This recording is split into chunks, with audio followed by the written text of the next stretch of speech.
할렐루야. 살롬으로 인사를 드리면서 오늘도 새벽 기도 시간 사도행전 강해 설교로 7장 17절에서 36절 말씀까지 봉독해드리고 말씀을 드리겠습니다. 하나님이 아브라함에게 약속하신 때가 가까움에 이스라엘 백성이 애굽에서 번성하여 많아졌더니 요셉을 알지 못하는 새 임금이 애굽 왕위에 오르매 그가 우리 족속에게 궤계를 써서 조상들을 괴롭게 하여 그 어린 아이들을 내어버려 살지 못하게 할세 그때에 모세가 낳는데 하나님 보시기에 아름다운지라. 그 부친의 집에서 석 달을 길리우더니 버리운 후에 바로의 딸이 가져다가 자기 아들로 기르매 모세가 애굽 사람의 학술을 다 배워 그 말과 행세가 능하더라. 나이 40이 되매 그 형제 이스라엘 자손을 돌아볼 생각이 나더니 한 사람의 원통한 일당함을 보고 보호하여 압제받는 자를 위하여 원수를 갚아 애굽 사람을 쳐 죽이니라. 저는 그 형제들이 하나님께서 자기의 손을 빌려 구원하여 주신 것을 깨달으리라고 생각하였으나 저희가 깨닫지 못하였더라. 이튿날 이스라엘 사람이 싸울 때 모세가 와서 화목시키려 하여 가로되 너희는 형제라 어찌 서로 해하느냐 하니 그 동물을 해하는 사람이 모세를 밀들여 가로되 누가 너를 관원과 재판장으로 우리 위에 세웠느냐 내가 어제 애굽 사람을 죽인 것 같이 또 나를 죽이려느냐 하니 모세가 이 말을 인하여 도주하여 미디안 땅에서 나그네되어 거기서 아들 둘을 낳으니라. 40년이 참에 천사가 시내산 광야 가시나무 떨기 불꽃 가운데서 그에게 보이거늘 모세가 이 광경을 보고 기이 여겨 알아보려고 가까이 가니 주의 소리 있어 나는 네 조상의 하나님 즉 아브라함과 이삭과 야곱의 하나님이로라 하신데 모세가 무서워 감히 알아보지 못하더라. 주께서 가라사대 네 발의 신을 벗으라. 너 섰는 곳은 거룩한 땅이니라.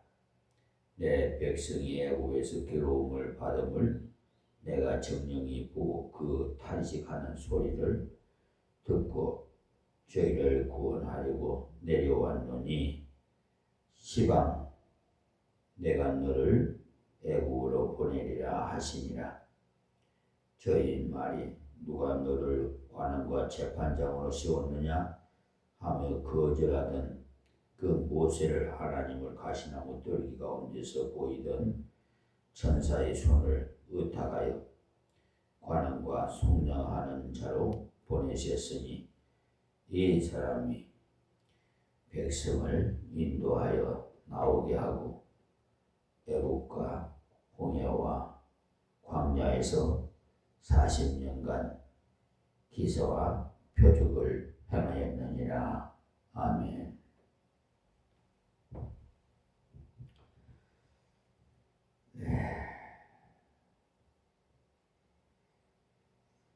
아주 오늘 새벽의 말씀입니다.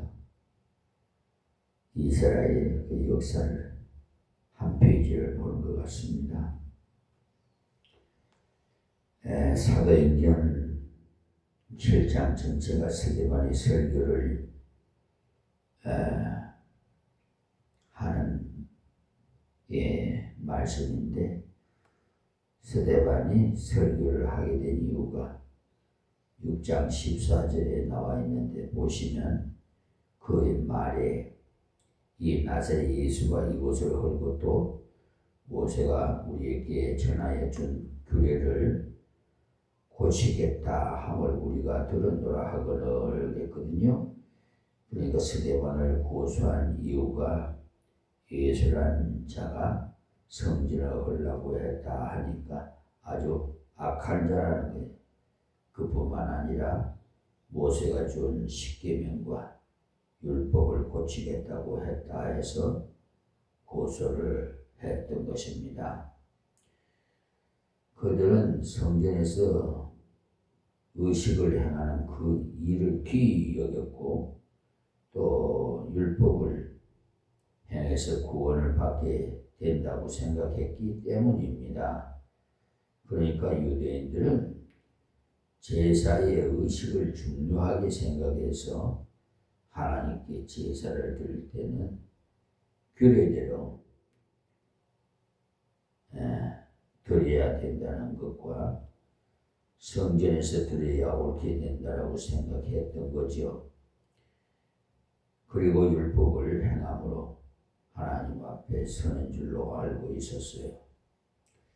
7장 1절에서 16절까지는 족장들의 신앙을 통해서 설명을 하면서 그들도 형식의 얽매인 사람이 아니더라는 것을, 장소의 얽매인 자들이 아니더라는 것을, 그들도 하나님의 언약의 말씀을 믿음으로 살아가는 것이지 행위로 구원받는 자들이 아니더라는 것을 가르쳐 주었습니다. 그래서 오늘 새벽의 말씀 17절에서 36절까지에서는 모세의 규례를 고치겠다고 했다 하니까, 그렇다면 모세는 어떻게 하나님을 섬겼고 어떻게 하나님 뜻대로 살아갔느냐를 이들에게 교훈한 겁니다. 이스라엘 사람들은 모세, 다윗, 아브라함 이 세 사람을 가장 위대한 인물로 여기고 있습니다.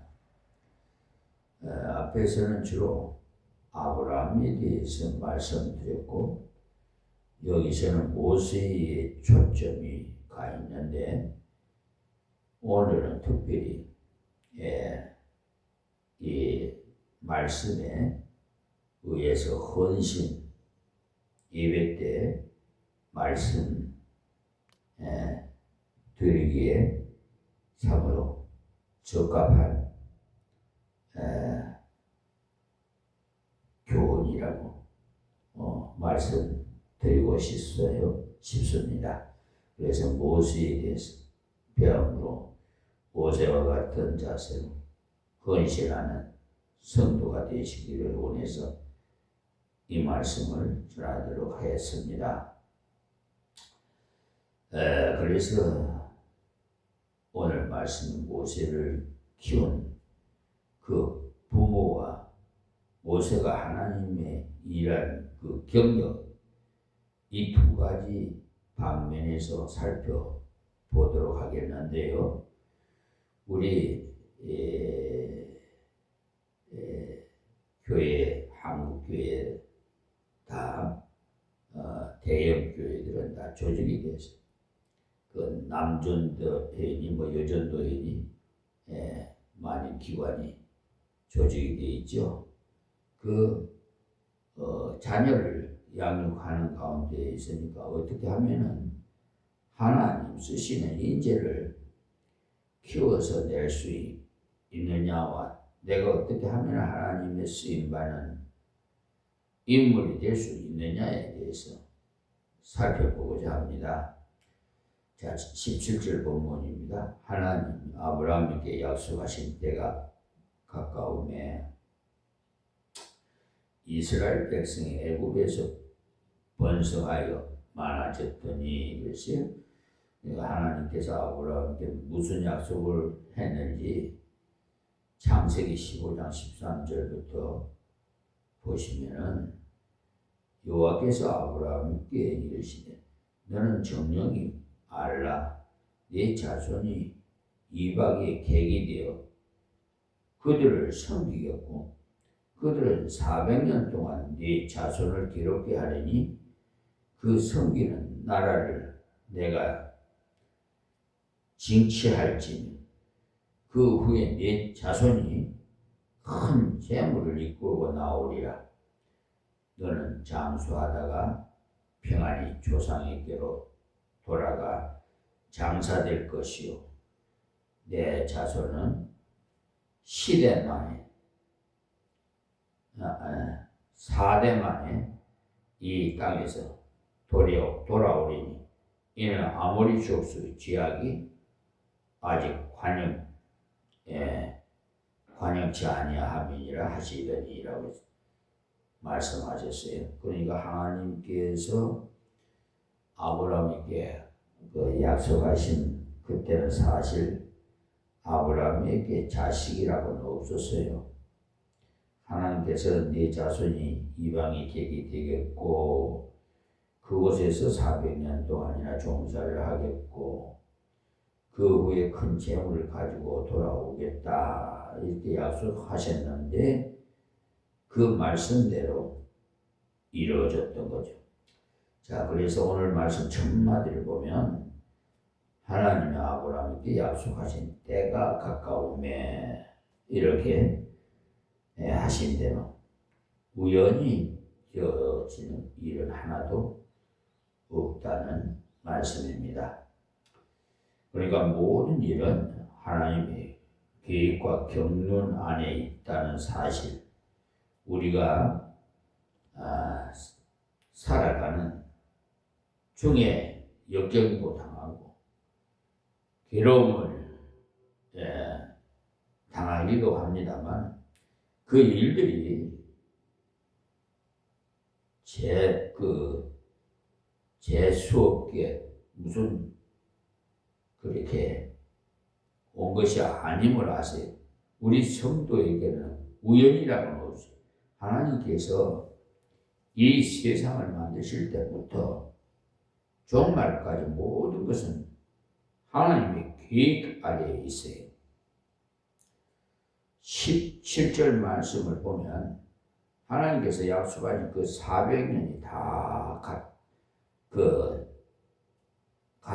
차갔을 때 일인데 이스라엘 백성이 애국에서 번성하여 많아졌더니 그랬거든요. 그러니까 70명이 처음에 애국에 갔더니 이때 200만의 인구가 되어졌으니 말이에요. 그동안 그야말로 급속히 번성을 해서 하나님께서는 성전에서만 은혜 주시는 것이 아니라는 것을 알았어요. 저 애굽 그 땅에 가서도 하나님께서 같이 하시니까 그렇게 많이 번성해서 하나님께서 약속하신 그대로 되더라는 것을 알았어요. 그 때문에 장소나 그 의식에 얽매이는 것은 하나님께서 기뻐하시는 것이 아닙니다. 이것을 잘 아셔야 돼요. 분별할 줄 알고. 자, 그 다음 18절에 요셉을 알지 못하는 새 임금이 애국 왕위에 오르매 그러는데 백성이 많아지겠다는 약속은 이루어졌어요. 고생을 하겠다는 약속이 이루어져야 되는데 그것을 이루어지게 하시기 위해서 요셉을 모르는 왕을 세웠어요. 요셉을 잘 아는 왕이라면 애굽 사람을 살려준 요셉의 그 후손들을 잘 대접했겠지만은 은혜를 모르는 임금이 올라갔어요. 그 임금으로 그 왕이 살펴보니까 자기 나라 백성들보다도 이스라엘 민족들이 더 잘 살고 지위도 높은 자리에 많이 앉아있고 가만히 보아하니 거꾸로 되어가고 있더라는 것을 알았어요. 흔히 하는 말로 더러운 돌이 박혀있는 돌을 빼낸다고 하더니만은 그 시기 되어져 가고 있더라는 거예요. 그러니까 우리 한국교회에서는요 그런 말을 하는 것이 아니에요.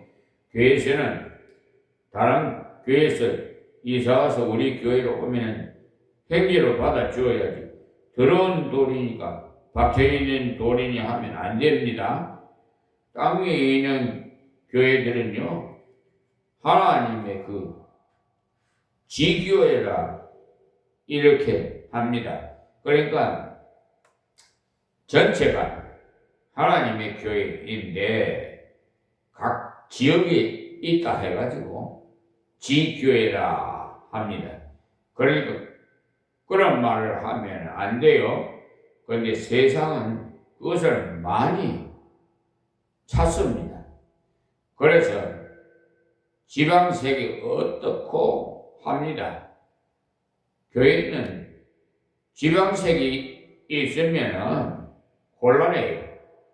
이때도 이 양반들이 그런 생각을 하고 더러운 것들이 우리보다도 더 잘 산다? 이럴 수 없어 하고는 머리를 써서 핍박을 하기 시작합니다. 이 말씀을 보면 우리 하나님의 백성이 하나님의 뜻대로 살아도 고난이 있다는 것을 알아야 돼요. 세계적으로 유대인들이 많은 고난을 받았는데 그 이유는 하나님의 귀한 종 선지자들을 핍박했고요. 또 한 이유는 하나님의 아들 예수님을 십자가에 못 박아 죽이는 못된 그런 짓을 했기 때문에 예수님을 십자가에 못 박으라고 고함 치를 때 빌라도가 그들을 향해서 내가 보니 이 사람은 죄가 없는데 너희가 이 죄를 당하겠느냐?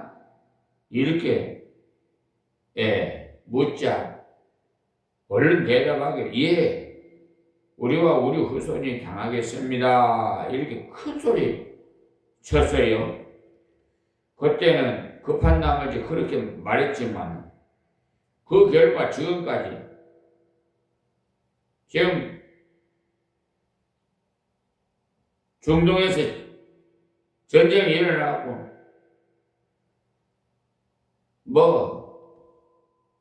환경이 파손되고 인명이 사람들이 죽어나가고 다치고 그러잖아요. 사상자가 그러니까 사실 유대인들이 다른 나라에서 어려움을 당하고 있는 것은요 잘못해서 당하는 것이 아니에요. 히틀러가 유대인들을 핍박한 이유도 유대인들이 너무 잘 산다는 이유 때문이었어요.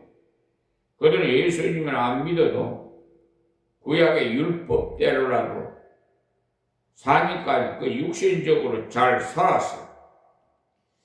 지금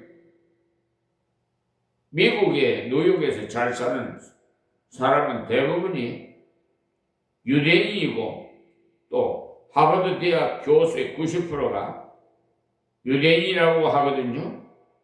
그 사람들은 아예 인물을 배정한다는 거예요. 앞으로 컴퓨터가 IT, AI가 이렇게 지금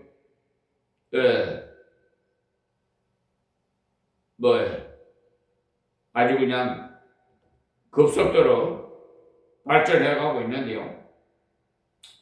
자기 계통들을 그 반면에 놓는다는 거예요. 그러니까 먼저 자리를 잡아보니 또 유전공학이 앞으로 좋겠다 싶으면 머리 좋은 사람을 뽑아 그곳에 집중 투자한다는, 그러니까 모든 분야를 지배하게 된, 그것은 다 성경이 예비하라는 그 말씀을 따라서 예비를 잘 한 것입니다. 그리고 부지런하고 지독한 그 정도로 부지런하다는 것입니다. 우리 그 한국 사람은요, 미국 사회에서는 제2의 유대인이라고 말한답니다. 그러니까 그들은 하나님의 율법의 말씀을 보고 그 말씀을 믿음으로 구원받는 방법은 영 신통치 않은데 말씀을 지키는 것에 있어서는 지독한 거예요. 그래서 어디를 가든지 잘 살고 공부를 잘하기 때문에 미움을 받는 거예요. 이상하게도 남이 잘 되면 배 아파하고 공부 잘하면 배 아파하는데 아주 고약한 마음이죠. 마귀 사탄들이 시기하고 질투하고. 우리 예수 믿는 사람은요, 직장에 있어도 정직하게 열심히 일해야 돼요. 그렇게만 하면 하나님께서 점점 더 써주십니다. 학생들 준비하고 예비해서 착실하게 공부하면 틀림없이 열매를 주십니다. 그렇게 해서 욕먹는 것은요 괜찮아요. 이때도 이들이 잘 되었기 때문에 고난을 당했으니까 하나님의 섭리라 그것으로 인해서 하나님을 더 가까이 하게 된 거죠. 만약에 그들이 고난이 없었더라면 애굽에 이렇게 푹 빠져 애굽 사람이 되었을 거예요. 그런데 하나님께서 그들이 그 둥어리를 흔들어 주셔가지고 돌아갈 마음을 일으킨 거죠. 애굽 사람을 하여금 그들을 미워하도록 허용해 주셨기 때문에 하나님께서 그들을 간섭하시려면요 얼마든지 할 수 있어요. 그러므로 허용해 두셨던 것, 이것을 가르쳐서 허용적인 하나님의 섭리라 이렇게 합니다. 자, 19절 말씀에 그가 우리 조상에게 꾀결을 써서 조상들을 괴롭게 하여 그 어린 아이를 내버려 살지 못하게 하려 할세인데 그 묘한 속임수를 썼다고 했는데 마귀가 잘하는 것이 꾀꾀입니다. 그들이 처음에는 일을 많이 시키면 고생이 돼서 엎드려져 죽으리라 생각하고 일을 계속 많이 시키니까 몸이 더 건강하고 아이도 더 잘 나아가지고 인구도 점점 더 불어나서 골머리가 아팠어요. 짜낸 꾀가 그 산파를 불러가지고 아이를 낳거들랑 아들이면은 목을 눌려가지고 죽이고 딸을 낳거들랑 살려두라고 명령을 내렸어요. 그런데 애굽의 산파들은 하나님을 두려워하는 자를 도저히 죽일 수 없었던 거예요. 남자아이가 태어나도 죽이지 않고 두니까 드디어 바로왕이 불러서 왜 죽이지 않았느냐 따지자 이 산파가 대답하기를 임금님, 우리 애굽 여자들은 아이를 낳을 때 몸이 약해서 산파가 가야 아이를 낳는데 유대인들은 건강해서 산파가 도착하기도 전에 놓았는데 낳은 아이를 목을 눌러 죽였다가는 맞아 죽습니다. 그러니까 이렇게 말하니까 그렇게 말한 산파들을 하나님께서 긍휼히 여기셨다고 했어요. 그것도 산파들이 무턱대고 그냥 왕의 벌이 들어와서 그렇게 말한 것만은 아니에요. 유대 여성들은요, 사실 애굽의 여성들보다 몸이 건강했던 것은 사실이. 그들은 늘 일을 했기 때문에 몸이 더 건강하기 마련이에요. 지금도 산모들이 너무 편안하게만 있으면요, 아기가 너무 커서 낳을 때 힘이 몇 배나 더 들기 때문에 그 산모가 굉장히 고통스럽답니다. 그러나 일을 많이 한 여성들은 아기도 너무 크지 않을 뿐만 아니라 운동량이 많아서 자연 분만을 잘해. 저희 생모님도 저희 동생들 낳으실 때 제가 직접 봤어요. 아유, 배가 아프다 하면서 방에 들어가시더니 조금 있으니까 아기 울음소리가 들려요. 혼자서 다 놔서 탯줄도 자르고 혼자서 다 정리를 하는 거예요. 참 어렸을 때 참 동생들 날 보게 됐는데 그렇게 봤는데, 근데 그러니까 산파들이 한 말이 근거 없는 말 한 것이 아니죠. 어느 정도 근거 있는 말을 했기 때문에 바로가 듣고는 그렇구나 한 것이지, 터무니없는 말로 했다면 먹혀들지 않았을 거예요. 바로 왕이 이래서는 안 되겠다 하고는 마지막 명령을 내리는데, 지금까지는 교묘한 꾀를 써서 없이 하고자 했으나 그렇게 해도 안 되니까 드디어 명령을 내리기를, 남자 아기가 태어나면 무조건 하고 나일강에다가 버리도록 명령을 내렸어요. 하나님 백성들을 없이 하고자 했던 것. 우리 성도가 하나님의 뜻대로 걸어가도 이 땅은 세상이기에, 애굽이기에 고난이 많이 있고요, 장벽이 있어요. 그러나 이 장벽은 우리를 넘어지라고 주신 것이 아니라 더욱 강하라고 주신 거예요. 장비가 없으면 강하지 않습니다. 애굽에서 이들이 고난당한 것은 훈련이 그 기간이었어요. 자, 20절 말씀에 그때 모세가 났는데 하나님 보시기에 아름다운지라. 그러니까 죄악의 환경에서 모세가 태어난 거죠. 그러니까 우리 주위의 환경이 나쁘다고 해갖고 어렵다고 해서 포기할 단계가 아니에요. 그러니까 어려운 환경은 더욱 강하고 담대한 인재가 날 기회가 됩니다. 그러니까 여러분이 집안에 돈이 없다고 해가 그런 것으로 기가 죽지 마세요. 하나님께서는 얼마든지 그 속에서 역사할 수 있도록 하실 수 있어요. 하나님은 전능하시기 때문에. 자, 그때 모세가 났는데 하나님 보시기 아름다운지라. 히브리서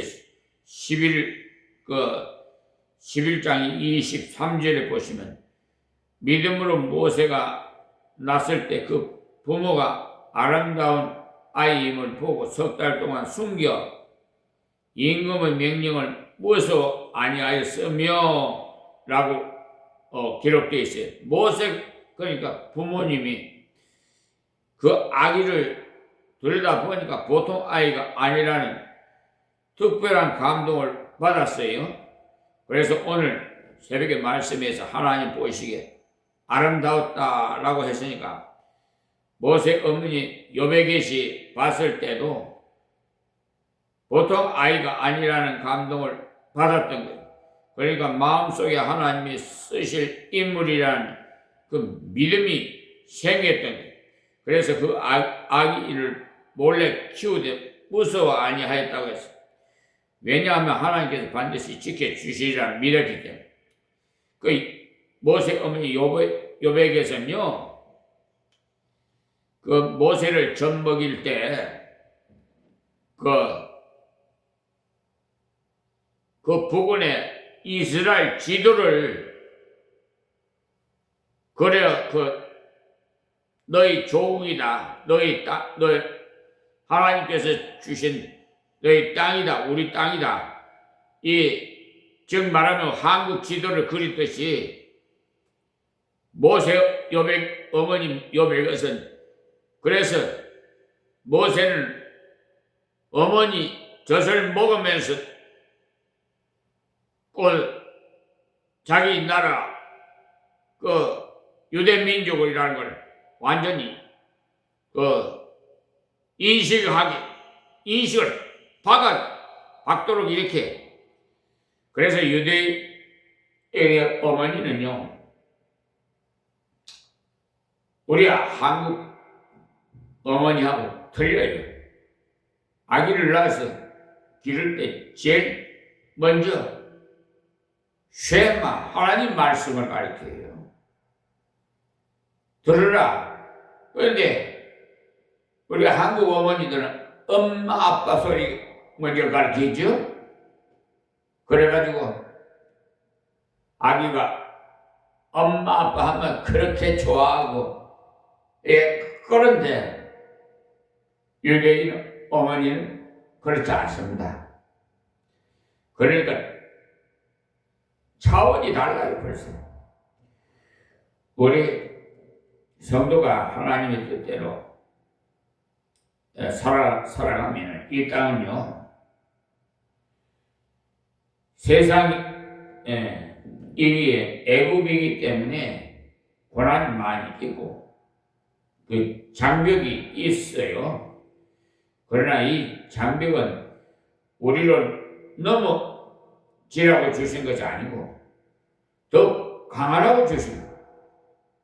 장벽이 있으면 강하지 않습니다만, 그러니까 장벽이 없으면은요 강하지 않은데, 애국에서 이들이 고난당한 것은 훈련 그 기간이 있어서, 여러분 훈련받은 사람은요 갈 수밖에, 군인도 훈련받은 신명 교육되어 가지고 막 세상에서 겪어보지도 못했던 훈련을 받는, 눈곱될 새 없이 부모님 생각도 안 나고 그냥 거기 군에 들어가서 제가 신병 교육대 들어간다. 막 진짜 누구 말 맞다나 뭐 볼 시간도 없어요. 하여튼 정신없이 잡아 돌려요. 그게 그러니까 세상 생각 못하게끔 그냥 정신을 완전히 정신 통일, 그냥 확 그냥 군인 정신을 그냥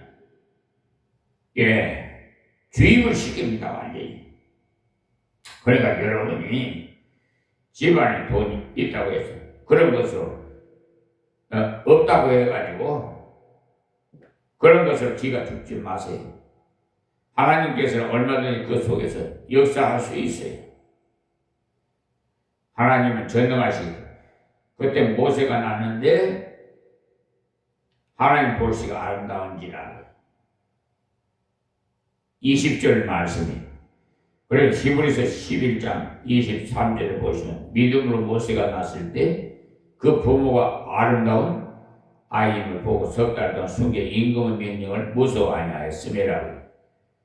부모가 이 아기를 들여다보니까 보통 아이가 아닙니다. 그러니까 아무리 어려운 환경이라도 하나님께서 주신 자녀는 하나님께서 지켜주십니다.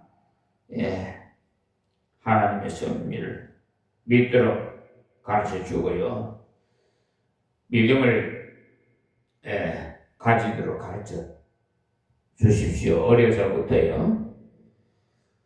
나는 노동자니까 공부를 시킬 수 없고 어쩌겠나. 네 운명이 정도밖에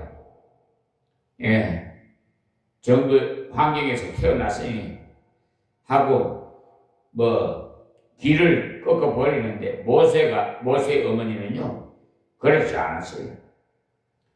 인물도 잘생겼다면 시대를 잘못하고 태어났구나 하고는 눈물을 흘리는 것이 아니고 아이를 보자 하나님께서 이 민족을 살리고자 우리 가정에 인물을 주셨구나 그런 믿음이 마음속에서 우러나와서 생겼어요. 그래서 그 부친의 집에 석 달을 길리우더니 그랬어요. 그러니까 얘들이 석 달 동안 하나님을 의지하고 아이를 키웠는데 아이가 점점 자라나니까 울음소리도 점점 우렁차고 커서 도저히 어찌할 수가 없었어요. 그러니까 인간이 한계를 느낀 거죠. 우리가 자식을 키우다 보면은 어느 때인가는 한계를 느껴요.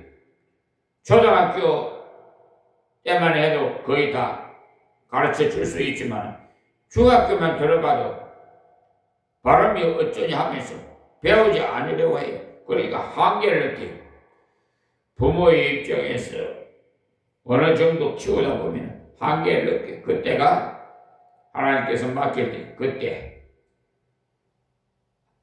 한계가 느껴진다고 해서 포기할 것이 아니라 그때가 바로 하나님께서 맡길 때 하나님 백성이 하나님께 맡기는 것은 당연하다는 생각으로 아이를 키워야 됩니다.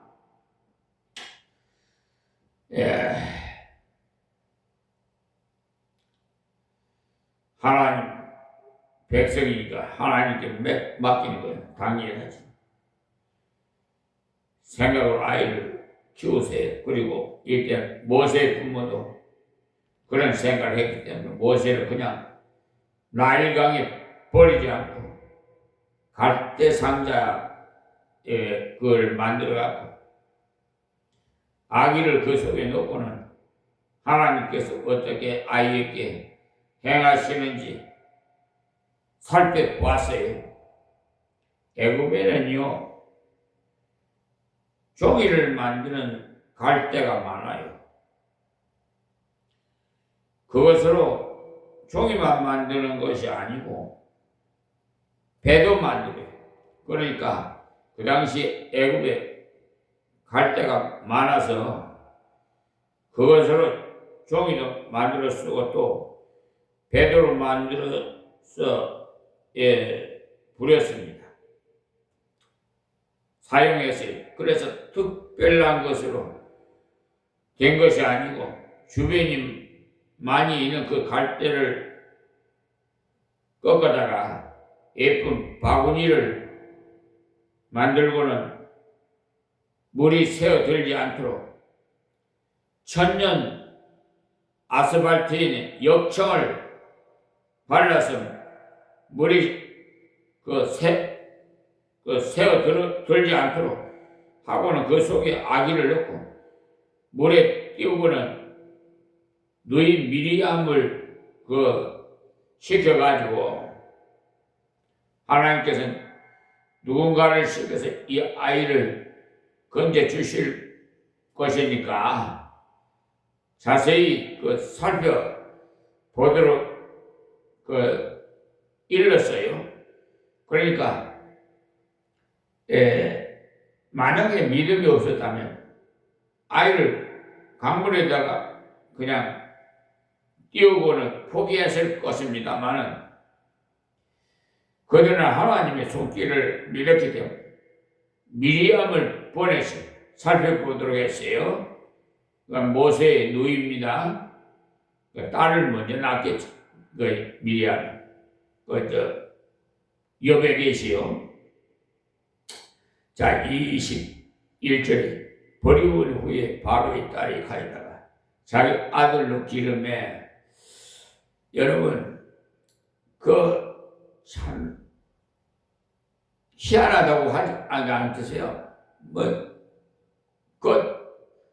강에 떠내려가는 무슨 행체를 보니까 그때 때마침 타이밍이 맞아가지고 바로 왕이 딸이 거기 애들 나와가지고 뭐가 떠내려가니까 신혈을 시켜갖고 떠내려가는 것을 건져보라고 말을 했겠죠. 그리고 와서 보니까 예쁜 갈상자가 떠내려가니까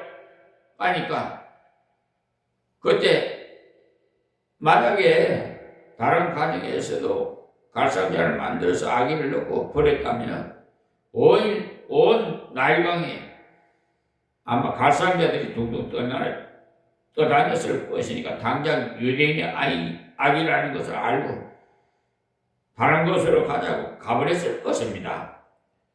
그런데 아무도 그렇게 한 사람이 없었어요. 모세의 부모만 그렇게 했기에 예쁜 갈상자가 둥둥 떠다니고 이랬으니까 신혈을 시켜서 건져오도록 했어. 그것도 만약에 건지러 가는데 상자 속에서 응아응아 하는 소리가 났다면 아이고 뭐니 유대인들의 악이다 건지지 말아라 라고 했을 것인데 건져올 때까지 가만히 있다가 열고 그 아이를 보니까 아이가 우는지라 그가 불쌍히 여겨 라고 한 것을 보면요 열고 보니까 예쁜 아이가 들어서 눈이 부실 정도인데 그때 응아 하고 우니까 마음에 불쌍한 마음이 들었던 거죠. 출애굽기 2장 5절에서 6절 말씀에 기록되어 있습니다. 그래서 하나님 보시기에도 아름다웠고 부모가 보시기에도 아름다웠으니까 누가 봐도 예쁜 아기면 틀림이 없었던 여러분 아기를 낳고 어머니를 보여주고 아버지를 보여주지요. 산부인과에서 가보면 이야 낳을 때는 그렇게 고통스러운데요 아기를 보면 웃음이 나오는 거죠. 얼마나 그렇게 그러니까 자기 자식이 안에 복이 없어요. 누구나 다. 남들은 못생겼다고 할 수도 있겠지만 친부모는 그렇지 않아요. 못생겨도 예쁘게 보여요. 눈에 뭐 콩깍지가 끼었다나 뭐 그런 말 세상적으로 한 말 하지만 어쨌든 생각하기에 달라요. 사랑의 눈으로 보면 다 예뻐요. 영혼을 사랑하는 사람은 성직자가 다 될 수밖에 없어요. 제가 자식들 기를 때는요, 사업하니라고 돈번이라고 정신없었는데, 대부분 보면 부인들이 가정에서 자녀들을 양육하잖아요. 심지어 자녀들이 아버지 얼굴을 모르는 가정도 있어요. 밤늦게 들어오고 아침 일찍 새벽까지 나가고 출근하고 하니까 그러니까 가장 가까이 하는 사람이 어머니거든요. 그래서 가까이 하면은 가까이 하는 사람 닮아가고 그렇게 끌리는 거예요. 모든 마음이. 그래서 하나님을 가까이 하라는 거예요. 하나님 가까이 하면 하나님 닮아가요.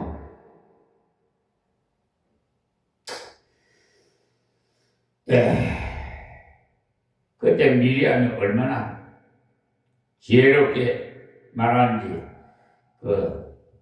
쫓아가서 그 바로왕 딸이 이제 그 아기를 그 보고는 아이고 예뻐라 하는 순간에 응아하고 우니까 측은지심이 발동해가지고 유대 사람의 아기인 줄 알면서도 키우게 된 거예요. 그래서 그 누이 미리암이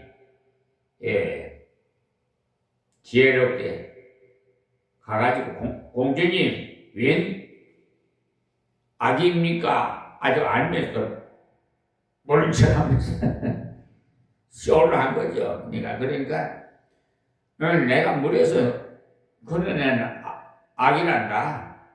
내가 키우고자 하는데 어떻게 키울 수 있는지 좀 걱정이구나.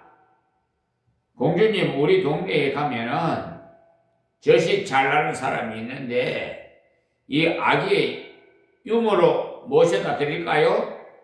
그러니까 바로 이 공주가 K 성낙을 하고는 빨리 데리고 오라고 했어요.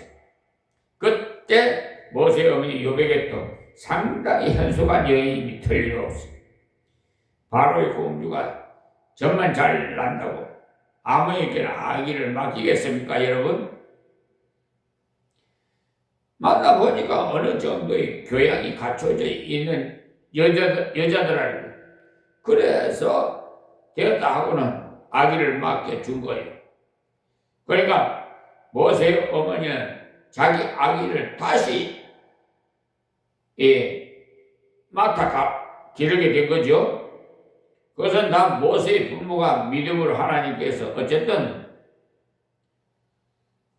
키워주실 것을 믿고 버렸더니 하나님께서 자기 품에 돌아오게 해 주었던 거예요. 그것도 따뜻하게 젖을 먹이고 또 월급까지 타가면서 키울 수 있도록 했으니 말이에요. 아이를 키울 수 있게 된 것만도 감사한데 월급도 타고 또 마음대로 데리고 다닐 수 있게 되었으니까 하나님께 맡겼더니 그렇게 좋은 결과가 왔지요. 그뿐만 아니라 유대인들은 노예로 있었기 때문에 아이를 공부시키지 못했습니다만 이 모세는 궁중대학에 들어가 최고 학부를 나왔고 바로 이 아들처럼 자라났어요. 하나님께서 사람의 모든 것을 초월해서 원수 집안에 넣어 가장 안전하게 키우셨던 거죠. 다른 어떤 꽃보다도 원수의 집안에 들어가 보내서 최고로 자라나게 하셨습니다. 그러니까 하나님이시기에 이렇게 하실 수 있는 거예요. 우리가 자녀를 키우면서 최선을 다해서 공부도 시켜야 돼요. 머리가 좀 둔하더라도 최선을 다해서 배우도록 노력해야 돼요. 둔하다고 해가지고 일찍이 포기해버리면 안 됩니다.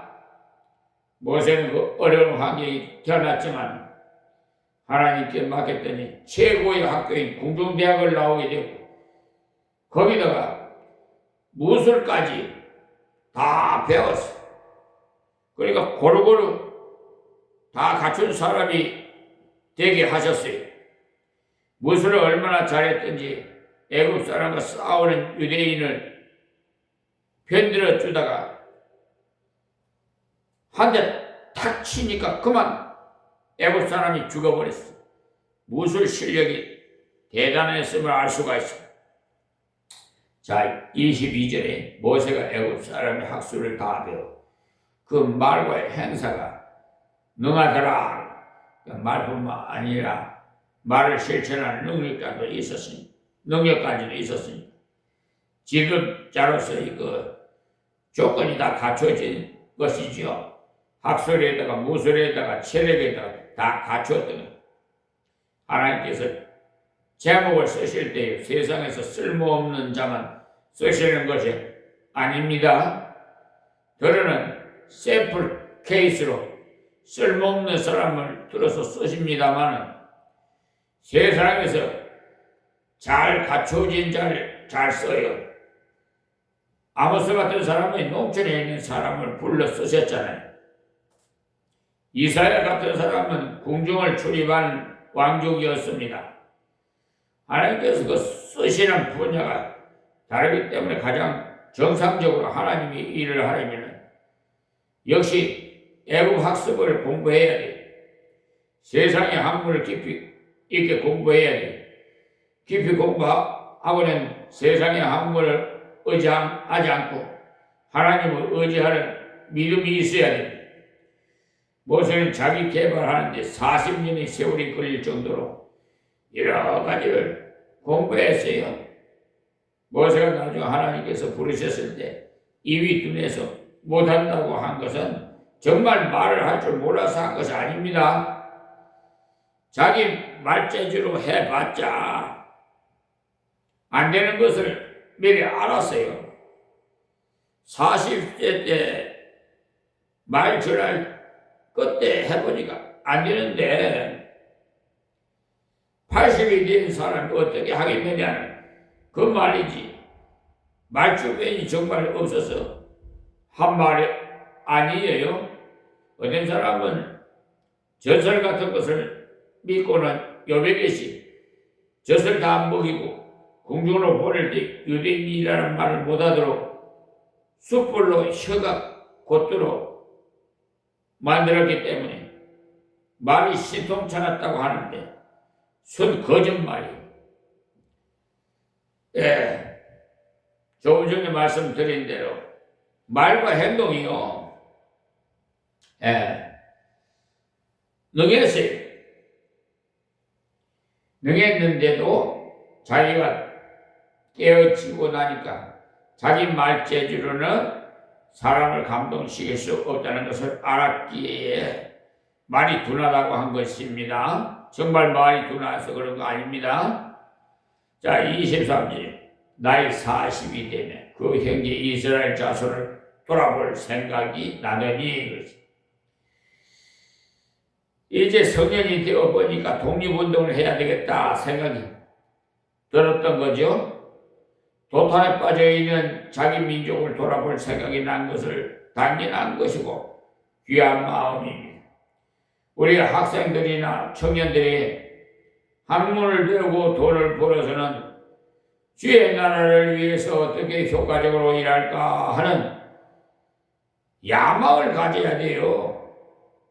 모세는 목적이 좋았는데 그 방법이 잘못됐어요. 지금 우리 현재 청년들이고 대학생들이 이 방법이 잘못되면 곤란해요. 24절이 한 사람이 원통한 일 당함을 보호하여 압제받는 자를 위해서 원수를 갚아 애국 사람을 쳐 죽이니라. 하루는 밖에 나가보니까 자기 백성과 애국 그 감독관 사이에 시끌시끌 하거든요. 가만 보아하니 애국의 감독관이 채찍을 가지고 자기 민족을 치면서 빨리 일하도록 재촉을 하니까 마음이 울분이 그냥 속에서 터졌던 모양이에요. 그러니까 월급 하나 받지도 못하고 일하는 것만도 원통한데 두들기게 맞아가면서 일하는 것을 보고 다가가서는 말로 할 것이지 왜 때리는가? 따져보니까 이놈이 형편없습니다. 그래서 때립니다. 각하. 이렇게 함으로써 속이 부글거려서 멋이라고? 하고는 그대로 한 대 때렸더니 그만 죽고 만 거죠. 그러니 행사가 안 능한 사람이라는 것을 알 수 있죠. 그러나 아주 잘못된 짓을 했어요. 하나님의 백성을 건지기 위해서 애국 사람을 죽이는 것이 하나님의 뜻이 아니라 변화시키는 것이 하나님의 뜻인데 지금도 우리 미국의 트럼프 대통령이 이란을 무력화하고 핵무기를 제거시키기 위해서 명목으로 저렇게 전쟁 무력을 일으켜하고 있는데 성경을 봐서는요 하나님께서는 그렇게 그런 걸 원치 않고요 이 지금 제가 모세가 행하는 행위가 어쩌면 트럼프 대통령이 지금 하는 행위나 한번 비교해 보세요. 제가 말씀드린 게 맞는가 틀린가. 아니 얼마든지 말로 어떻게 좀 아득거리고 적군을 아군으로 만들 수 있는 그런 통큰 지도력이 있어야 돼요. 한국의 정치도 마찬가지예요. 그래서 이재명 대통령이 국민의힘 당에 있는 소속에 있는 사람을 장관으로 추천을 한 일이 있잖아요. 결국은 국민의힘에서 그냥 들고 일어나서 그냥 장관에 지명이 안 됐지만 자기 당에 있을 때는 아무 흠이 없는 것 같이 감춰져 있다가 그러니까 이재명 대통령은요 민주당의 대통령이 아니라 대한민국의 대통령이에요. 그렇기 때문에 여야가 없어요.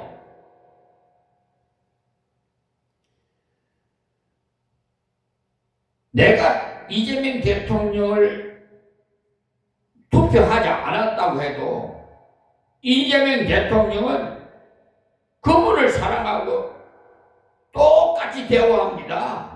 대한민국 국민이라면 그것이 하나님께서 주시는 성품이에요.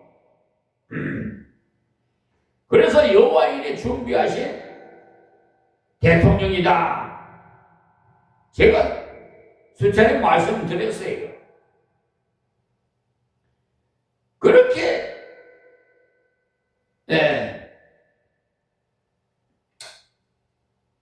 유년 시절에는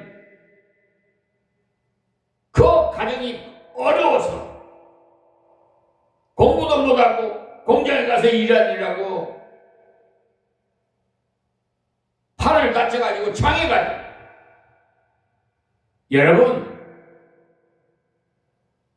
그 인간이요 각자가 길이 다 틀려요. 비슷비슷한 것 같아도 저는요 제 마음에 와 딱 닿아요. 왜냐 저와 같은 길을 걸어간 것을 생각해 보니까 저도 1960년도에 단신으로 서울 올라왔어요.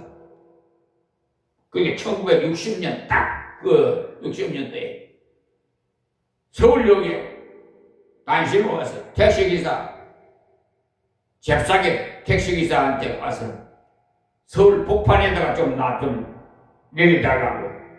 그러니까 택시기사가 비그릇이 웃더라고요. 그때 당시 서울역에서 얼쩡얼쩡 했다가는 그 남자들을 잡아다가 쓰리꾼 만들고 그 조직 깡패로 만들어요. 여성들은 지방에서 올라오면 벌써 표가 나요. 얼쩡얼쩡한 잡아다가 사창가나 술집에다가 팔고 그런 때였어요. 인권이 어디 있어요 그때. 아니 그냥 법이 어디 있어요. 그냥 주먹이 누구 말 맞더나 법인데 법보다도 주먹이 먼저라는 거예요. 그러니까 아주 살벌했어요. 그때 저는 노숙 생활했어요. 지금은 호텔이야 지하철이 있어서 그때는 지하철이 없어갖고 다리 밑에서 웅크리고 밤을 새우고 나무 처마 밑에 쪽을 쥐어서 밤을 새우고 누가 나태에다가 밥만 좀 먹여주는 사람 없나? 얼마나 배가 고픈지. 정말 배고파 본 사람이요. 그 심정.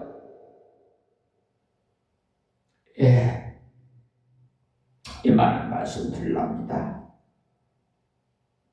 그런데 다른 사람들은 나보고 부잣집마다 들어갔다고 그렇게 인식을 해줘서 참 감사해요. 그렇게 하나님께서 보이게 하나님께서 은혜를 베풀어 만들어 주신 것 같아요. 어쨌든 서울 와서 주경 야동을 하고 참 우리 이재명 대통령께서 가난해서 공부를 못해갖고 검정고시를 쳐갖고 변호사 사법시험이야. 변호사도 하고 어쩌면 길은 좀 다르지만 그 길은 목적에는 다르다. 그분은 대통령이 됐지만 정치인이 됐지만 저는 하나님의 소명을 받아서 하나님의 종이 되었습니다. 나는 다 길은 달도 걸어온 길은 교감이 갑니다. 이래는 간에 고생해 본 사람이 심정이 알아요. 자, 그래서 당해본 사람이 이렇게 심정을 하니까 이 모세가 자기 동포 구박하는 애굽 사람을 그냥 한 방에 그냥 아마 그 주먹이 그냥 살기가 등등했던 모양이에요. 40대 그냥 한 대 치니까 그냥 죽을 정도니까요. 보통 많이 때려도 잘 죽지도 않는데 한 방에 그냥 진짜 넘어가는. 자, 26절입니다. 이튿날 이스라엘 사람이 싸울 때 모세가 와서 화목시키려 하여 가는데 너희는 형제라 어찌 서로 해하느냐 하니, 그러니까 어제는 애굽 사람과 싸우니까 애굽 사람을 때렸으니까 쉬웠는데 오늘은 보아하니 같은 이스라엘 사람끼리 싸우지요. 그러니까 같이 동족끼리 이렇게 싸우고 있으니까 충고를 하였어요. 남은 나라 와서 고생하는 것만도 마음이 아픈데 싸움까지 해서 되겠느냐? 좋게 해라고 했으니까 마음의 감동을 받아갖고 귀하신 분이 이렇게 충고하시니까 우리가 잠깐 성질이 나서 그랬으니까 죄송하다고 빌어야 되겠는데 그렇지 않았거든요. 다 그런 것도 다 하나님의 섭리 가운데 이루어지기에 그 미디안으로 가서 40년 동안 양을 쳤죠.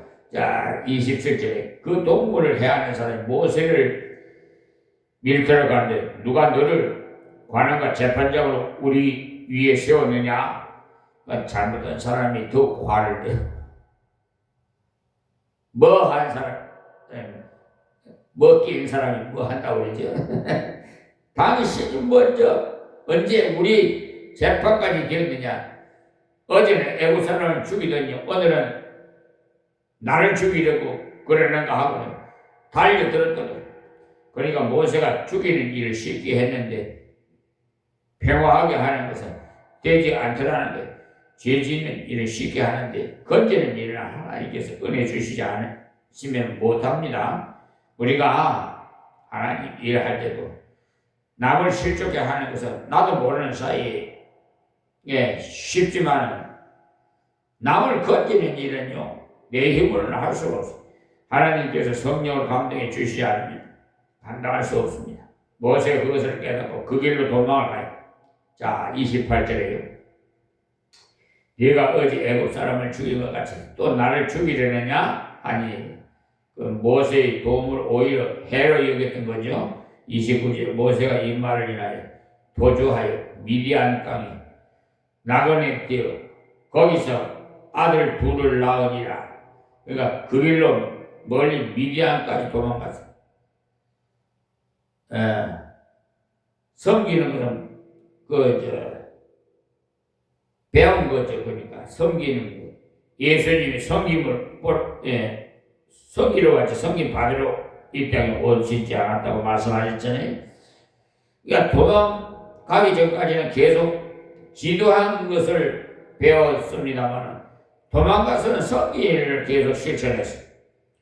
그때 도망갈 때 왕자 옷을 그대로 입은 채 급한 나머지 도망갔을 것입니다. 그때 마침 이드로의 7딸이 다 양을 먹이고 있었는데 저녁 무렵이 되면 물을 먹이고자 우물로 오는데 남자 목동들이 먼저 물을 먹인 후에야 먹일 수 있었는데 모세가 가만 보아하니 여자들은 전혀 돌보지 않게 그녀들을 도와 물을 쉽게 빨리 먹일 수 있도록 도와주었던 겁니다. 그것까지는 대접만 받아 오다가 미디안 광야에 가서는 섬기니 일을 시작하고 그 딸들이 빨리 집에 도착했더니 아버지가 얘들이 오늘은 어찌 이렇게 빨리 왔느냐 그러니까 오늘은 어떤 훌륭한 애국 사람 같은 분이 우리를 도와줘 빨리 물을 먹일 수 있어서 이렇게 빨리 왔습니다 하자 아버지가 그렇다면 그 어른을 빨리 모시고 와서 대접을 해야지 그냥 오면 되느냐 그렇게 해서 그 집 딸과 결혼해서 살게 되었어요. 그곳에서 아들 둘을 낳았는데 아들의 이름도 나그네라든지 하는 뜻의 이름을 짓고는 그곳에서 영 살 마음이 있었지 독립운동할 마음은 없었어요. 아들 둘을 낳았다라고 강조한 말이 바로 그것을 말해주는 거예요. 아들 둘을 낳고는 영 그곳에서 살 생각이었습니다 하는 거죠. 그래서 30절에 40년이 참해 그랬어요. 그러니까 40세에 그랬다가 미디안으로 도망갔다가 여기가 80이 됐죠. 이제 하나님의 때가 되었다는 것을 말합니다. 모세는 자기를 개발하는 데 40년이 걸렸습니다만 자기를 포기를 개발하는 것도 40년이 걸렸습니다. 자기라는 것이 이렇게 지도한 겁니다. 자기가 죽어야 돼요. 그러니까 하나님 일하시려는 분은 자기를 개발하는 것도 힘들지만 겸손해지는 것도 힘이 들어요. 모세는 40년의 세월이 걸려요. 모세가 양을 먹이면서 여러 가지 배웠어. 제가 목자의 삶을 읽어보고 난 다음에 많은 생각을 했어. 목자는 무엇이든지 자급자족할 줄 알아야 한다는 거예요. 그래서 저는 김용기 장로님 전에 가나안 농문학교에 설립하십니다. 그 마사이상 받으러 갈 때도 한복에다가 그 검정 고무신 신고 김포공항에 비행기 탑승하는 것을 봤어요. 그 가나안 농문에 가면요, 거기 거기 가면 그 박정희 대통령 당시 관직자들을 가서 그 연수를 받게끔 해요. 가서 보고 오라고. 이따가 그걸 하는 일을 보고 오라고. 새마을운동이 시작됐잖아요. 새벽종이 울렸네 하면서 우리나라가 건설하는 참 박정희 대통령 그런데 대단하신 거죠. 근데 좀 장기집권은 이게 너무 한 해 한 번만 안 했으면 참 좋았을 때 영웅으로 남았을 텐데 자기 집권 하는 바람에 뭐 장단점이 다 있어요. 그리고 어쨌든 산업화가 이루어지고 이 나라가 이만큼 발전이 된 건 하나님의 은혜입니다. 박정희 대통령도 저 경상도 총구석에서 태어났어요. 그래서 어렸을 때 주일학교도 다닌 그런 경험 있다고 저는 전해 들었습니다.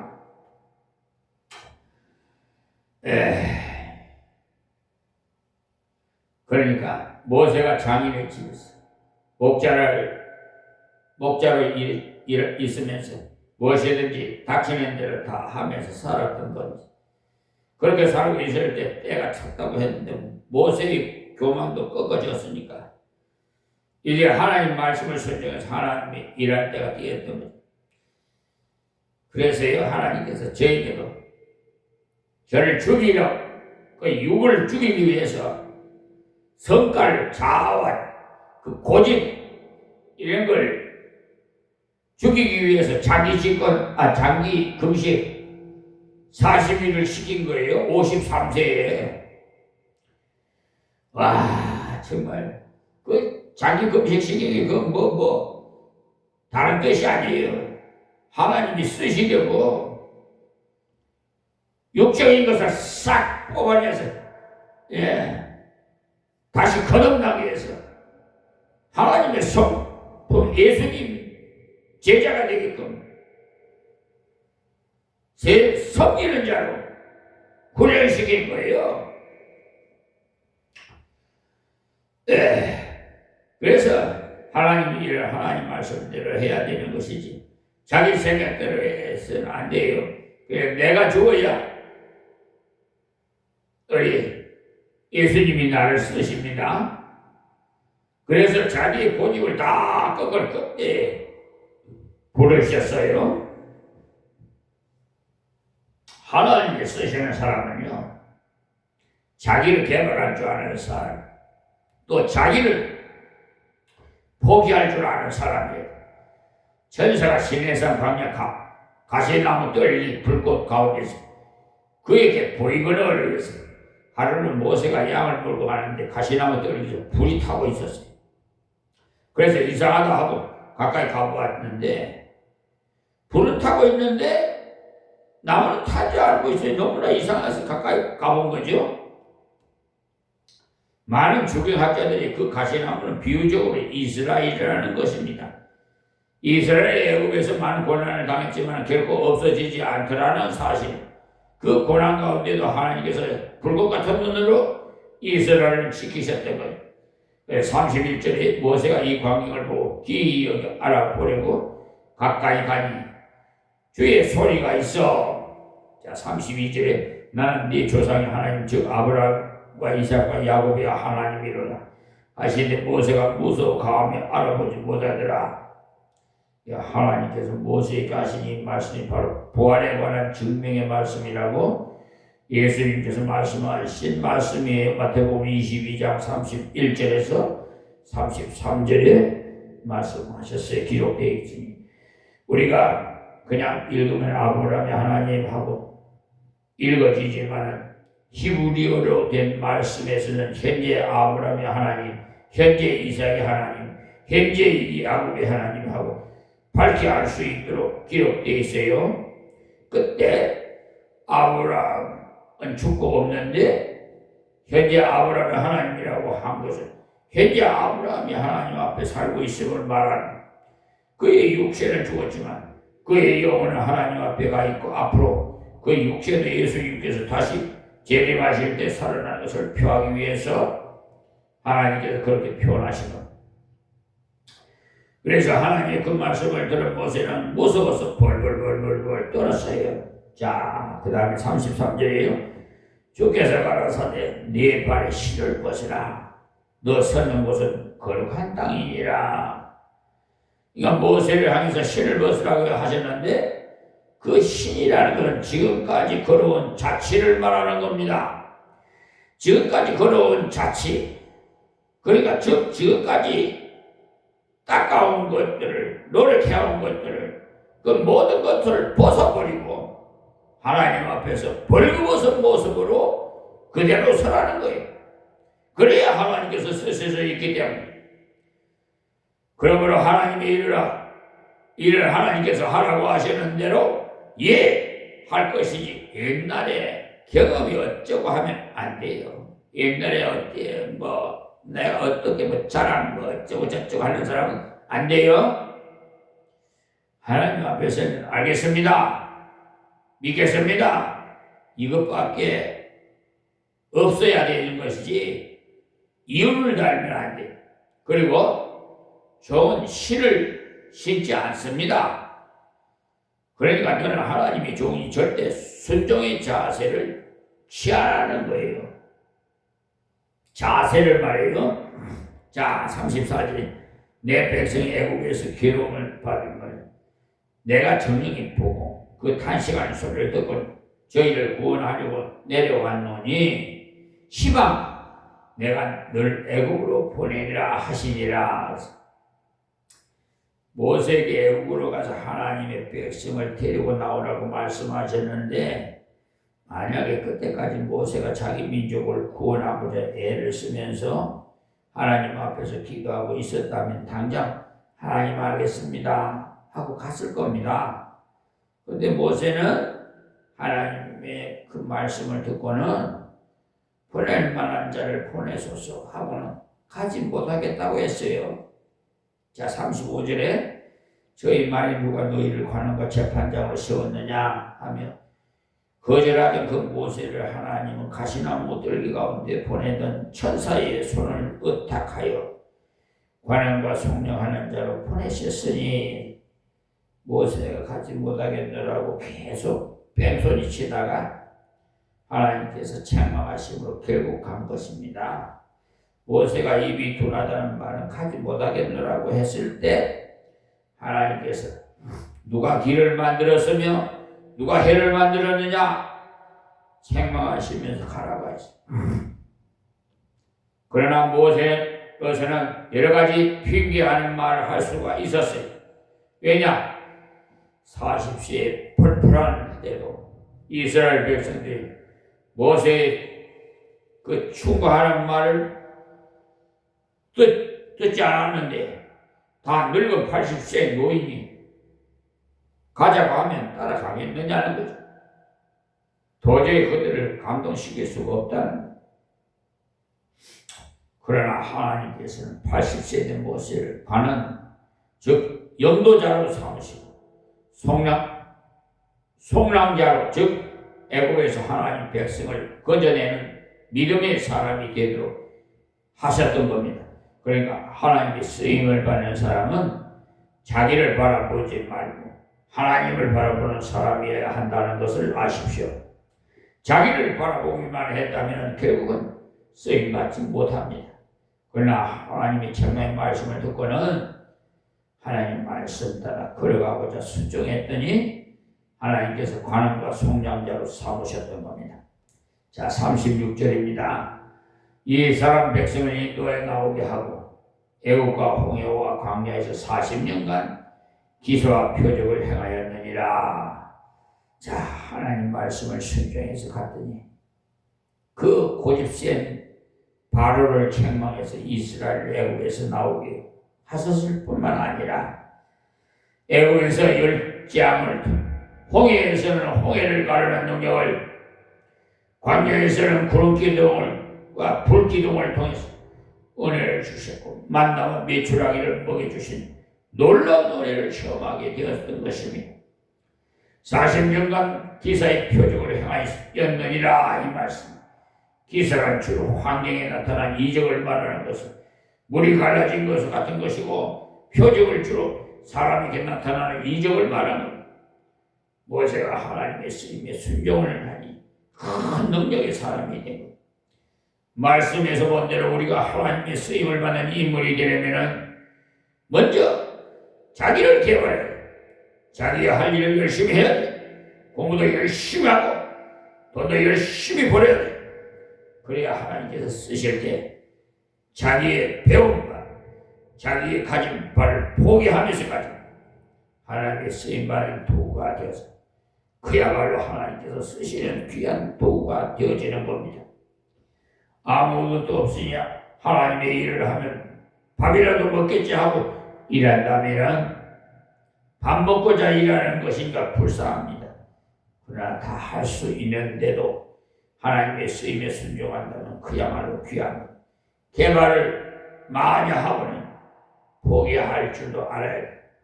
무엇이든 하나님의 부르심에 순종해서 자기의 모든 것을 포기하고 하나님을 섬기되 40년을 섬겼습니다. 여러분이 교회에서 섬기는 자가 될 때 하나님의 쓰임받는 자가 된다는 것을 아십시오. 그리고 하나님께서 어떤 일을 맡기실 때 그 일이 전도의 회장이든 어떤 일이든 모세처럼 못하겠노라고 하는 것은 겸손이 아니라는 것을 아십시오. 모세는 나이도 많고 또 자기에게 자기가 치어서 그랬지만은 진정한 겸손은 부족하지만 최선을 다해서 해보겠노라고 해야 겸손입니다. 모세는 결국 굴복하고 하나님의 뜻대로 순종해 갔더니 기사와 표적을 행하는 하나님의 큰 역사를 감당할 수 있었던 겁니다. 그러니까 모세가 훌륭한 것이 아니라 모세 같은 낭망하고 있는 자를 위대하게 쓰신 하나님께서 훌륭하셨던 거죠. 단지 모세는 자기를 포기했고 포기하니까 그런 큰 열매를 맺게 하시고 도구로 사용하신 거예요. 하나님께서 모세를. 저와 여러분도 하나님께서 쓰임받는 도구가 되시기를 바랍니다. 우리는 자녀들을 키우고 있습니다. 그 자녀들이 하나님의 귀한 인재들이 되도록 모세 어머니처럼 자녀를 정성껏 키우지만 한계가 있는 줄을 아시고 하나님께 기도하고 하나님 뜻대로 키워야 돼요. 한나라는 여자는 어린애를 낳지를 못해. 그래서 하나님께 간절히 기도해서 서원을 했어요. 하나님 자녀를 낳게 해주시면 아기를 낳으면 하나님께 바치겠습니다. 네? 그랬더니 하나님께서 잉태하게 사무엘을 낳았어. 젖을 떼자마자 하나님 앞에 서원한 대로 바쳤잖아요. 그 사무엘이 얼마나 훌륭한 사람이에요.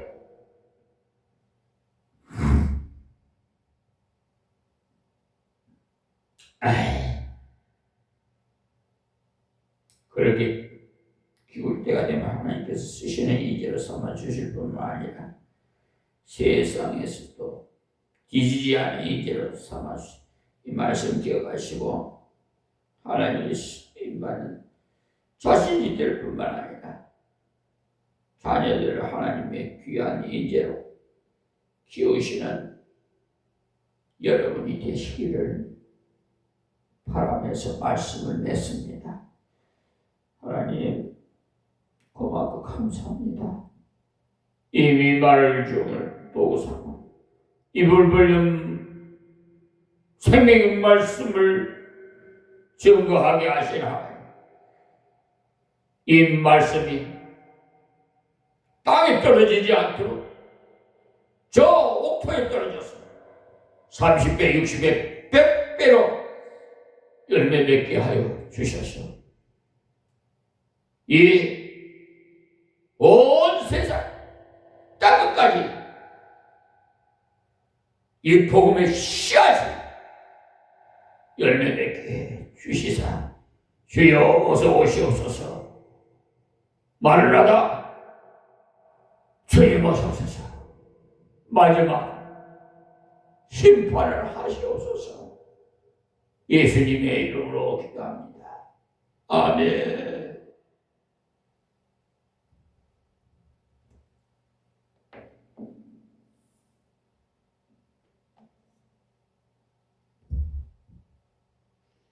사무엘이 엘리 제사장에게 맡겼는데 엘리 제사장의 자녀들은요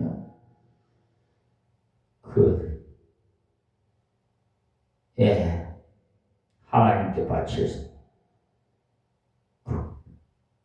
물질에 손을